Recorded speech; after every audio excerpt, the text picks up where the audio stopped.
What's up, guys? Welcome to Superwise. I'm John, and I just finished watching Peacemaker Season 1, Episode 8, the finale.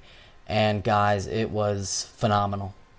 This show is top 3 best superhero shows out there. I love this more than the Suicide Squad. It might be the best thing James Gunn has done in the superhero realm. It's either this or, of course, Guardians of the Galaxy, but, I adore this show.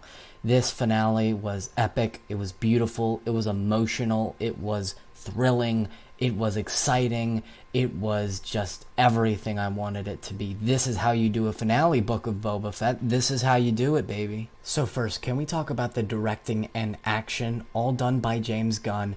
Because, wow, I was impressed. The shots are just so full of energy, so full of life. They're not boring to look at, and the action scenes are filmed with so much energy. You feel like you're in the battle, which is awesome. Like when Peacemaker was using the shield with Harcourt and Vigilante on the battlefield, and Wigwams. Do You Really Want to Taste It is playing. It was just epic. It was filmed so well. It was badass. Adebayo had her own little moment that was badass too, where she's just like John Wick shooting these butterflies. It was awesome. Peacemaker versus Goth in that little short scene. Just the action was really impressive. The comedy was really funny here, like when the anti-gravity helmet was just levitating and he lost it. That was a funny moment. And when Eagly grabbed the helmet, we thought it was going to be a triumphant thing, but then he flew away and dropped the helmet. The emotional moments just really hit, like when Adebayo was told by Peacemaker, "Don't tell Vigilante, but you are my BFF." Like, that hit. Peacemaker's father sitting next to Peacemaker at the end of the episode.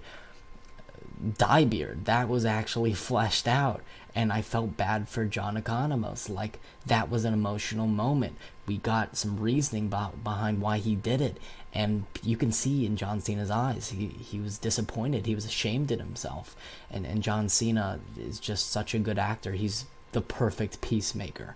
He's just so right for this role. I actually really like how we didn't get the stereotypical love interest ending with Harcourt and Peacemaker kissing mid-battle. Like, we got that nice little scene at the end where Harcourt reaches her hand out to Peacemaker and they hold hands, teasing the relationship that's gonna come.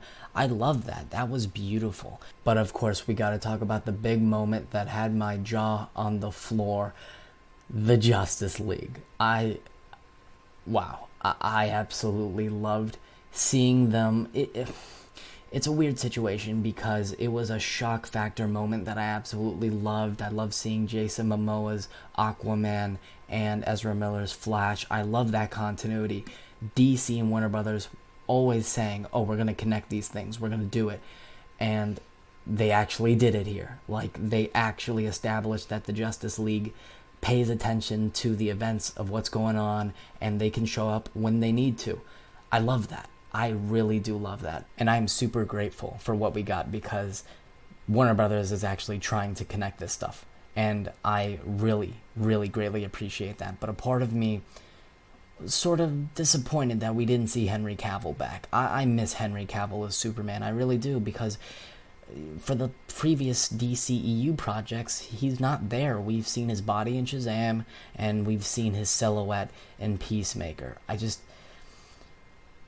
It's so weird, because Superman, besides Batman, is like the leader, and he should be the face of the Justice League, where he approaches Peacemaker and he talks to him, but we didn't get that. He was just like a silent side character, and it's super weird to me.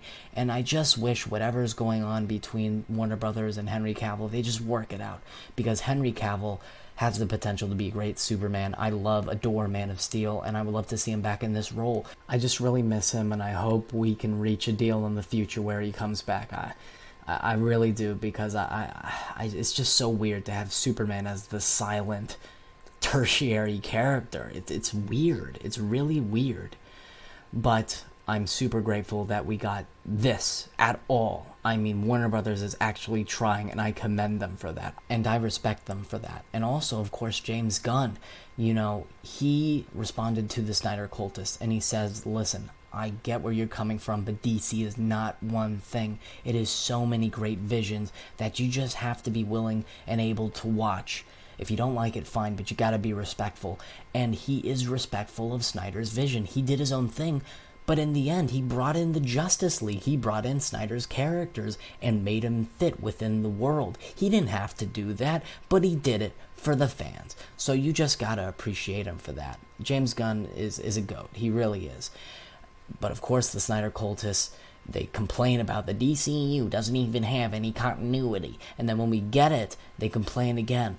Oh, they made a fish joke. Oh, why isn't Ray Fisher's Cyborg there? Number one, he got fired. Number two, he lied on the company. Number three, there's no evidence, pure evidence, that can prove his claims. He's provided nothing. So you know what? Be quiet. And it's crazy because I am a Snyder fan. But I'm a DC fan first. I'm a superhero fan first. I'm a comic book fan first. I'm a Marvel fan first. I am not a sole Snyder fan. He is not God. He does not revolve around the genre. And it's annoying and embarrassing to the normal Snyder fans like me and just the fan base in general because they are not grateful. They cannot accept the win. They can only accept Snyder's vision and that's it. Apparently he just owns the genre. He invented standing, eating, sitting, directing. He owns posters, I guess, now. Like, it's insane. The illogical, the hypocritical, the absolute insanity of these Snyder cultists, and it's really sad to see. But you know what? This is a win for DC. This is a win for Warner Brothers. This is a win for the fan base, and DC's future is looking bright. It really is. Warner Brothers, you keep this up. You keep this up because Peacemaker's a win. We're getting a season 2, which I'm super hyped about. We got that news yesterday. Literally cannot wait to see this universe continued, this world continued, these characters continued. I mean, we have something truly great here, and it is like top 3 best superhero shows yet. Thinking about doing a vid where I do top 3 or top 5 best superhero shows yet. That could be a cool vid so you can see where I sort of rank everything. But like people say, like Smallville is one of the best DC shows. Bro, I tried watching Smallville. It's terrible. It is cringy. I actually like the early 2000s cheese, but I tried watching it and it is so stupid. Literally, like the show takes a stereotype and they like flip it on its head. Ooh, there's a fat girl. Let's make her skinny. Ooh, there's a grandpa. Let's make him young again. It is just like, are you telling me that Smallville is better than Peacemaker? Get out of here with that nonsense, bro. Peacemaker is perhaps the best DC show ever. I've said it. I don't make the rules. Anyway, let me know your thoughts in the comments down below. What did you think about Peacemaker Episode 8? Season 1, Episode 8, baby. We're getting Season 2. What do you think about that Justice League cameo? Were you sad that we didn't see Cavill, or were you like really happy with what we got and you really appreciated it? Let me know your thoughts in the comments down below. Please remember to like, share, comment, and subscribe. Remember my catchphrase, guys. Stay super wise.